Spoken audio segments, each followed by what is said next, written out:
Breaking news. এবার দরদের উন্মাদনা দেখতে বাংলাদেশে আসলেন দরদ সিনেমার সেই বিখ্যাত নায়িকা সোনাল চৌহান। সম্প্রতি দরদ সিনেমার শুটিং এর পর আর বাংলাদেশে আসা হয়নি তার, কিন্তু এবার দরদ সিনেমার ইমেজ দেখতে বাংলাদেশে না এসে পারলেন না কিংবদন্তি এই নায়িকা সোনাল চৌহান।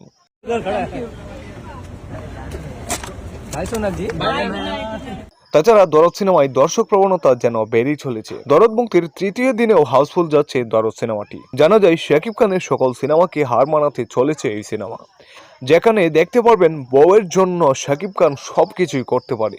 হাউসফুল যাবে না কেন সিনেমাটি? যদিও গুঞ্জন উঠেছিল ঈদ ছাড়া শাকিব খানের সিনেমা চলে না, কিন্তু সমস্ত জল্পনা কল্পনা পেরিয়ে দেখিয়ে দিলেন শাকিব খান এখনো দলে দলে সিনেমা দেখতে আসছেন দর্শক। দরদ দেখতে আসছি আজকে আমরা। বেশি দেখি না, জাস্ট তুফানটা দেখছিলাম, অনেক ভালো লাগছিল, তার জন্য ভাবলাম এখন দেখি বলিউডের নায়িকা আছে। তাছাড়া দরদ সিনেমা দেখে কিংবদন্তি ভিলেন মিশা সওদাগর কি বললেন আপনারা নিজেই শুনেন। সাকিব খানকে কেউ কিছু বলার আগে ভাবা উচিত। কারণটা কি, সাকিব খান তার ক্যারিয়ার তৈরি করেছে 20 বছরে। সাকিব খান এখানে হয়নি, আজকে এভাবে হয়নি। আমি সবাই এতে বোঝা যায় শাকিব খানের দরদ সিনেমাটি কতটুকু দর্শকপ্রিয়তা পেয়েছে। তো ভিউয়ার্স, আজকে এই পর্যন্তই। যদি আপনি সাকিবিয়ান হয়ে থাকেন তাহলে অবশ্যই চ্যানেলটি সাবস্ক্রাইব এবং লাইক দিয়ে রাখবেন। ধন্যবাদ।